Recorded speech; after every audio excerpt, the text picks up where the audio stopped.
By talking about the design of the new Chiron Super Sport. So I don't know if you can tell already, it's slightly longer than the standard car for improved aerodynamics. For instance, it's allowed them to increase the tear-off area, which is the distance between this part of the car and this part of the car, by 44%, and the distance between these two parts affect the amount of drag. So this car has less drag than the standard Chiron. Also, it's got a bigger rear diffuser for more downforce, and because of that bigger rear diffuser, they've had to put the exhaust pipes vertically like that, rather than horizontally. Let me just check something though. I've got my Rimac stick of truth here. Yes, that's all real. Yeah, it's all real. Anyway, let's move down the side of the car. So as with the normal Chiron, you have 21-inch alloys at the back as standard and 20s at the front, though the Super Sport has its own unique design of alloy wheel. You also get Chiron Super Sport here on the fuel filler cap, something you'll be seeing a lot of, no doubt, if you have this car. Another feature is this. The Super Sport gets these special air vents here. In fact, there's 9 holes here in the wing on each side, just like on the EB110 Super Sport. And let me just check those. Yes, yes, yes, look at all that. Yeah, vouched by the Rimac stick of truth yet again. Now here at the front, you've got bigger air curtains as well, bigger air intakes, and a larger front splitter for more downforce here at the front as well. And as a result, it all looks a little bit meaner, especially in this black. Sort of looks like the Batmobile. Though if you don't fancy this colour, I've got another colour over there. What do you think of this orange and black colour scheme? Certainly stands out, doesn't it? And maybe that's what you want when you're paying €3 million plus taxes for a Chiron Super Sport. It's got matching interior, glass roofs, it's kind of cool. Though it does sort of look like a Japanese giant hornet, doesn't it? But then this car does have a sting in its tail. Ha ha ha ha ha ha. Now let's talk about the engine, and here it is. What I've got here is an 8-litre quad-turbo W16. It's absolutely massive, and it puts out 1600 horsepower depending on which version of the car you have. Want to see this bit here? This is the gearbox off the front, and it actually sends the power to the front axle where you've got a limited slip differential. It's a 7-speed dual clutch gearbox. It's also got obviously the power going from here to the rear, and once again you've got another electronically controlled limited slip differential there. Now I want to show you this, look. This valve here. So that is for the turbos. So when you're at lower RPM, you only actually have one turbo on each bank operating, and that's to reduce turbo lag. And that's why you get maximum torque of 1600 Newton meters from just 2000 RPM. But when you rev the engine past 4000 RPM, this valve opens and all 4 turbos start blowing. And at 6700 RPM, this thing is sucking in 1000 litres of air a second in order for combustion to take place. It's absolutely nuts. You have the same carbon ceramic brakes as on the standard Chiron. So you've got 420mm discs up front, 400 at the back. You've got 8 piston calipers and 4 pads at the front, and 6 piston calipers with 2 pads at the back. Should give some pretty good stopping power. But let's find out by doing a brake test. I'm going to do a full emergency stops from 60 miles an hour. See how long it takes this car to stop. So let's see. Braking now. Oh, full stompage. Right. So stopped in 33 metres. Do you want to see a car that can also do it in 33 metres? Click on the pop-out banner up there to go check out what car that is. When you're braking from higher speeds, then you also get some help from the air brake. So it'll deploy from 180 kilometers an hour. And when you are braking, the combined effect of the normal friction brakes and the air brake, from a speed of 380 kilometers an hour, you get 2 Gs of deceleration. Now let's talk about the car chassis. So it has a carbon fibre tub, which is so stiff. Its torsional rigidity is 50,000 Newton meters per degree. What that means is that you can bolt the back of the chassis onto the wall, get a metal bar, a very strong one, attach it to the front, so it's meter along the metal bar, and you could put down 50 tons worth of pressure on that bar, and the chassis would only twist by 1 degree. It's insane. As with the normal Chiron, this Super Sport has double wishbone suspension all round. However, they have tweaked the suspension ever so slightly. So while you have similar springs, the dampers have been retuned to cope with the car's slightly higher top speed. Welcome to the inside of the Bugatti Chiron Super Sport. Now the only changes over the standard car really are Chiron Super Sport written there into the headrest and here on the knee pads as well. Other than that, it's just like a normal Chiron. if there is such a thing as a normal Chiron. And this is a really bespoke car, and it's so exquisite here on the inside. I like the actual trim on this one. So we've got leather here on the steering wheel, but then it's carbon fiber, and all the metal bits just feel super expensive. You've got your engine start button there, your launch control button there. I will be launching the car later on in the video, you betcha. Also, you've got the driving mode switch there. In front of you, you've got a big speedo, which goes all the way to 500 kilometers an hour. And there's a digital rev counter on the left and an infotainment screen on the right, which has your sat nav and various other bits and pieces as well. One thing to note is this though, look. Manually operated steering column in a €3 million car. Not so sure about that. What I am sure about though is the seating position. It's absolutely brilliant, and the seats are glorious, and of course they're electrically operated. Also, what's glorious is this bit here. See this sort of C? It matches the C shape on the air intakes on the side. In fact, everything about this car is exquisite. It's just wonderful. I like these little switches here. They're for your climate control, but if you press a button, you can get some information on them, such as the maximum horsepower you've had out the engine. So this one has gone all the way up to 1,615 horsepower, and look, it's revved to be on 7,000 RPM. It's also showing the maximum speed this car's done. It's only saying 113 miles an hour, but I'm going to go on the Autobahn, and I reckon I'm going to easily beat that, and we'll find out exactly how fast I go a bit later on in this video. Other things to mention are the pedals are lovely, expensive aluminium feeling pedals. And while the carpets aren't deep like in a Rolls Royce, they do feel expensive. There is a bit of practicality in here. We've got some storage area here, decent sized door bin, and look, a glove box of mediocre capacity. But what about if you need to carry some proper luggage? Being a car wow video, we need to assess this car's practicality. It is important, you know. So this is the entirety of your luggage space. That. Now you can get bespoke Chiron luggage, look, with the blue to match your car if you want, which fits perfectly, but that's your lot. So if you want to go for a trip across a continent, you're probably going to have to get some of your staff to come along in a support car. That brings us to 5 annoying things about the Chiron. You can't go anywhere in this car without people taking photos of it. Yeah, it's okay, don't worry, you take your photos. Yes, or the attention does get a little bit tiresome after a while, darling. When you're driving along, the big wheels actually flick up stones, and there's some vents there to relieve pressure from the wheel arches, but they also allow the stones to get flicked up here, and then they end up just gathering here on the side skirt, like that. And you have to get one of your staff to remove them, like that. There are no dedicated cup holders in the Chiron at all. All you've got is this slightly recessed area there, but when you accelerate, I think your tea's going to go everywhere, isn't it? If you just suddenly come into some money and you think, I'm going to get myself a Bugatti Super Sport, awesome, I'm going to have it in the colour of the world record breaking car, that wonderful black and orange, bad luck. Only the Super Sport 300 Plus has that colour scheme, not the normal Super Sport, and there are only 30 Super Sport 300 Pluses made, and they're all sold. So you can't have that colour scheme, I'm afraid, unless you get it spray painted yourself. Or maybe wrapped by someone like Yanni.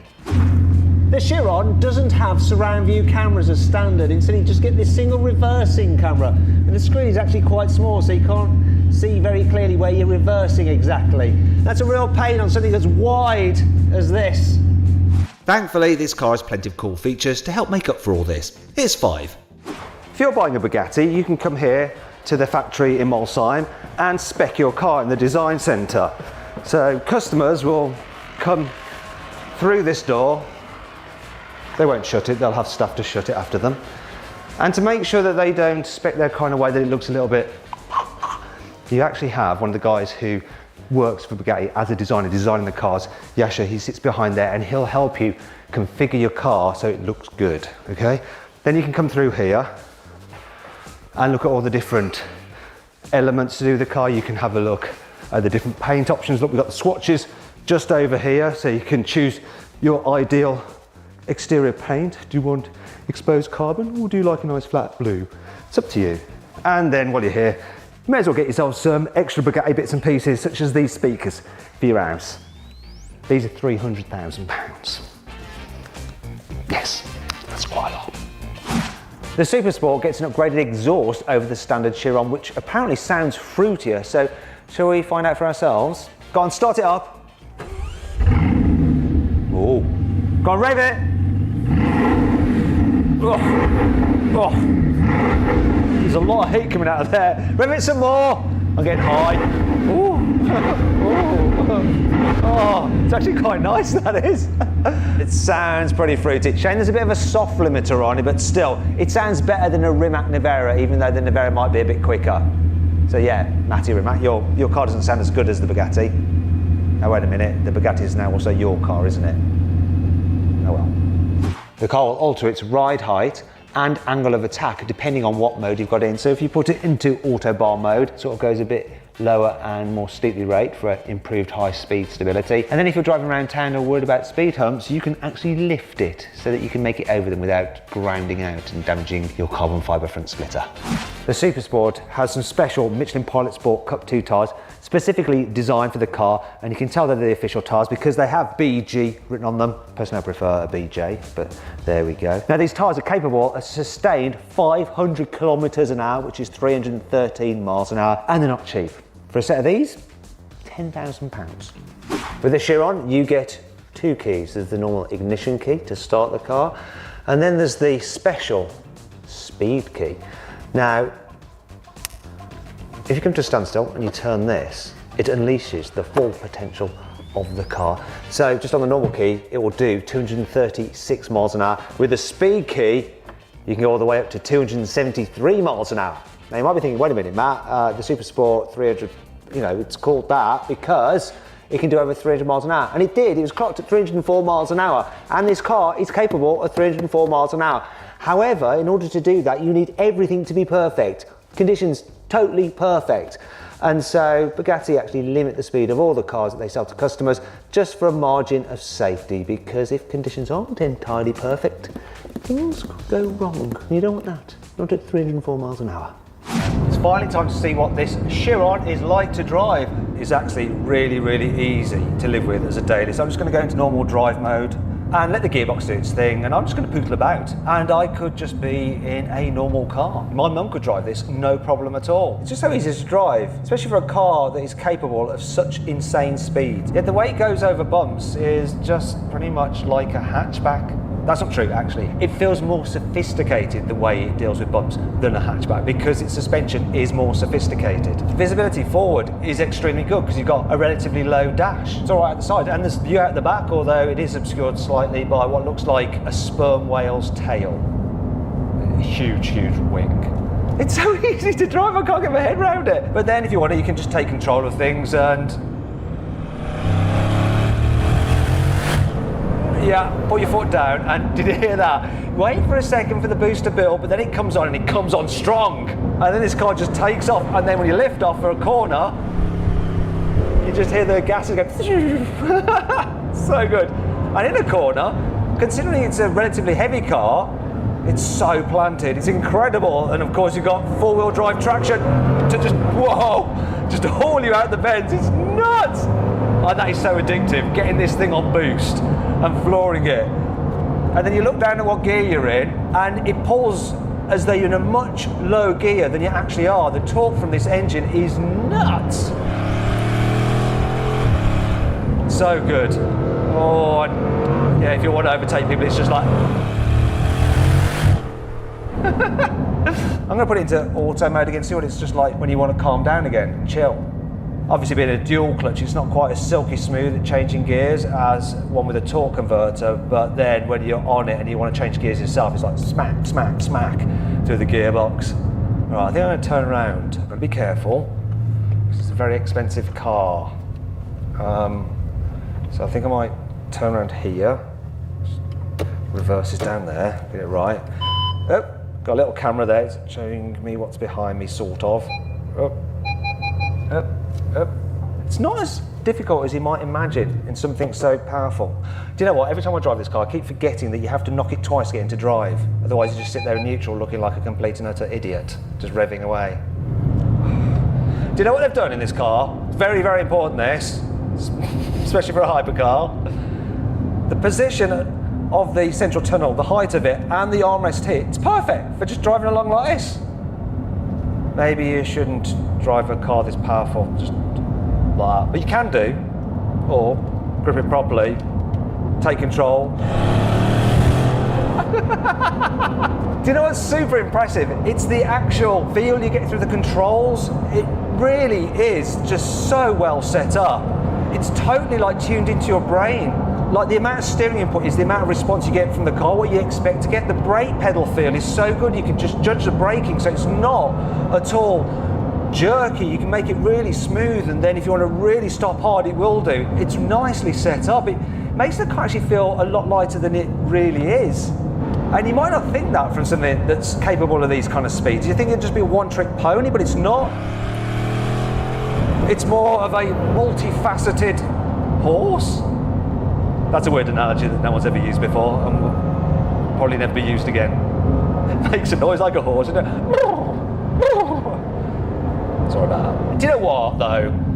This thing is about top speed, isn't it? I need to go somewhere where I can open this thing up, so I think it's time to head to Germany on the Autobahn. Before we head on to the Autobahn, it makes sense for me to fill this thing up to the brim with petrol, because when you're maxing it out, it just drinks fuel at an alarming rate. So here we go. Oi, no! Don't put 95 in my car. We'll only have 1,200 horsepower instead of the 1,600 horsepower. Yeah, I don't want just 1,200 horsepower, that wouldn't be enough. I want the full 16, so all right, I'll pay a bit extra. 98. Bloody hell. Right, Andy. Good. Andy Wallace, Bugatti's test driver and Le Mans winner as well. Here we go, joining the Autobahn. Blimey. Whew. That was 200 kilometers an hour, like that. It's opened up again, let's go. Christ, 250. Hey. This is where you're going to need your carbon ceramic brakes, because there's always someone just pulling in front of you in a Skoda, not so rapid. Wow. 300 kilometers an hour. Woo! That's 196 miles an hour, almost 200. And it's just the speed at which it gets to that. It's nuts. I want to do over 200 miles an hour. Whoa! Oh! Don't pull out. Don't trust him. It's a Renault Capture. Yeah, you can't trust those kind of Renault Captures, not the kind of speeds we're doing in this thing. Woo! And the way it takes off. Wow. Here we go.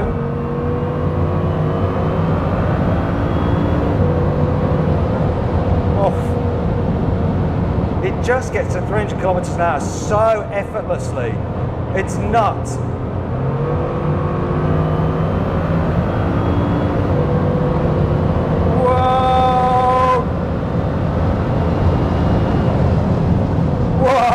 That was a lot of speed there.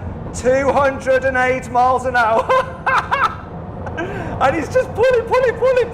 If you come out on the Autobahn late at night, there's no one around, this thing will just smash up to its 273 mile an hour top speed. I can guarantee you that. Oh, it's so good. Gets through his petrol pretty quickly when you're doing that though. You can actually see the gauge move. You know what, while I'm cruising along, I'm going to give you a bit of useful consumer advice about this car. So I have noticed that when you're just cruising along at 150 kilometers an hour, you get a slight whine from the engine, ever so slightly. It's not too bad, but you do notice it, and you could find it a bit irritating maybe. However, when you're going over that speed, you don't notice it, because you're too busy focusing on what's going on. So it doesn't really matter. Anyway, let's get on.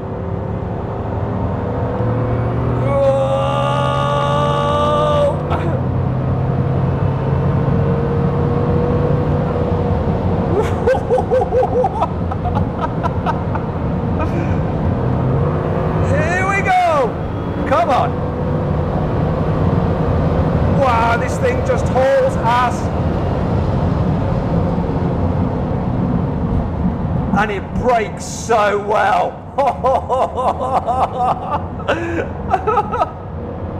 Get out of the way! Get out of the way, Daniel! You know what, I've been thwarted twice now by Renault. Right, the car's getting low on fuel. I'm gonna give it one last go. I've done 208 miles an hour. I wanna try and get past 210.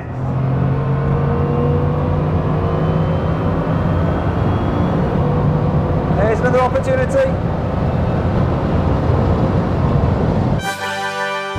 Woo, that was some serious speed there. What did I do? So I just managed to do 212 miles an hour. I wanted to get over 200, then I did 208, and I wanted to get over 210, and I did it 212 miles an hour in the Chiron Super Sport. I can relax now. Oh, no, there is one last thing to do, obviously. Bugatti says the Chiron Super Sport will do 0 to 60 miles an hour in 2.4 seconds, but I don't believe them. I don't at all, so I think it's only fair that I test it for myself. So I'm going to do that with my specialist timing gear up here. So, left foot on the brake, very hard, press launch control, floor the throttle. Little boost. Off we go. Bit of tyre spin there. Bugatti, they're a right bunch of liars. Can't trust them at all. Look, it does 0 to 60 in 2.3 seconds. Terrible. That was nuts!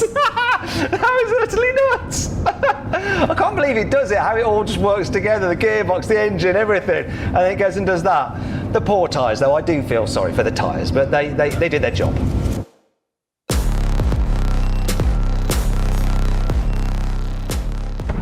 So then, what's my final verdict on the Bugatti Chiron Super Sport? Should you avoid it? Should you consider it? Should you shortlist it? Or should you just go right ahead and buy it? Well, I reckon you should just go right ahead and buy it. Actually, I don't know, just do whatever. I'm all